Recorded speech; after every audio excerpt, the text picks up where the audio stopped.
Toyota four-wheel drive vehicles are very much part of the modern transportation scene. Already established in the commercial world, the development of the recreational market has led to people from all walks of life using them at work and play. Driving a four-wheel drive vehicle safely over all terrain requires skill, observation and experience. It's beyond the scope of this film to cover all the This dry riverbed demonstrates the Land Cruiser's performance over rocky ground. This is tough, forbidding country that could easily damage the strongest vehicle unless approached in the right way. Every piece of rough or difficult ground should be checked to see that there is a route through it and that it is feasible for your vehicle. Like experienced Land Cruiser drivers, form the habit of checking the path ahead for obstacles and possible problems.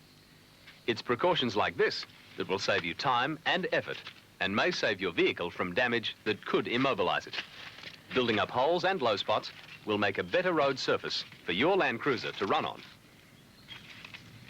Select four-wheel drive low range, use the throttle sparingly, and allow the vehicle to creep over the rocks under the combined force of engine and gearbox.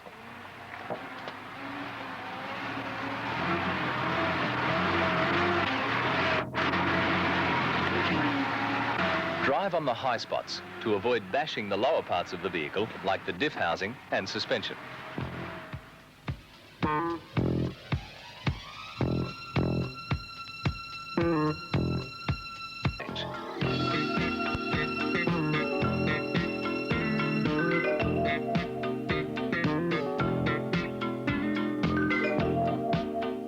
By using small amounts of throttle, the driver is being gentle on his vehicle and, just as important, he's being considerate of the surface on which he is traveling.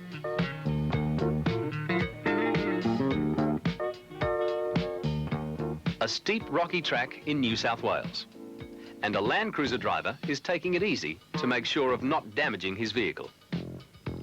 Using four-wheel drive low range to increase the braking force of engine compression, he picks his line down the slope, keeping to the high points so as not to snag on the rocks. Even with the best will in the world, you can still high center a four-wheel drive vehicle if a wheel slips off a rock. A useful piece of equipment in this situation is a high lift jack, but you can still get free by using the jack supplied with the Land Cruiser. First, rocky ground does place the vehicle under terrific stress, so always remember to take it easy to avoid damage.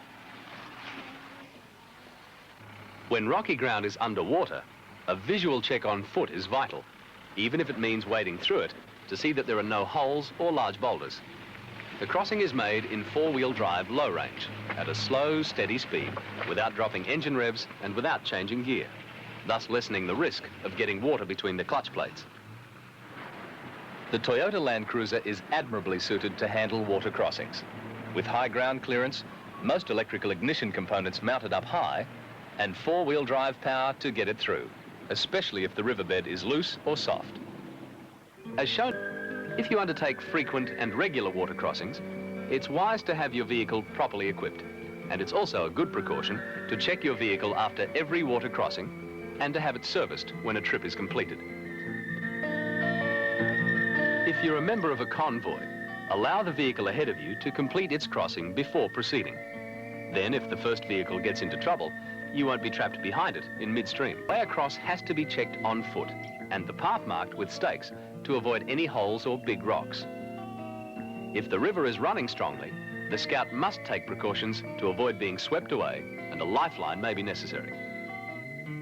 As for other water crossings, select low range, and if the bank is steep, use care in entering the water.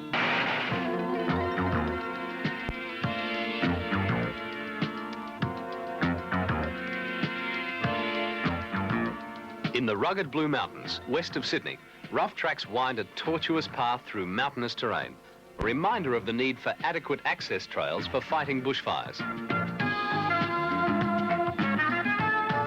The Land Cruisers of the New South Wales Bushfire Brigade regularly patrol the tracks, keeping them free of obstacles. The rugged tracks and steep rocky slopes present no problems to the vehicles. Steep slopes call for four-wheel drive low range, selecting a low gear for plenty of power without wheel spin. Pick a direct line to the top and swing the wheel slightly to aid traction. If you stop and are unable to continue, shift quickly into reverse and back down, using engine compression as the major braking force. Never back down on brakes alone.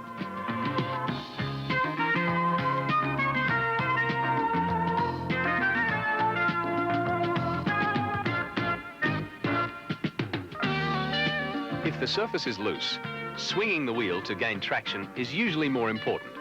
And if you have to avoid obstacles on the way up, make turns quickly and try not to get too far away from that direct line to the top. A virgin bush slope like this would only be tackled in an emergency. Staying on the formed track is essential if the natural beauty of the bush is to be preserved.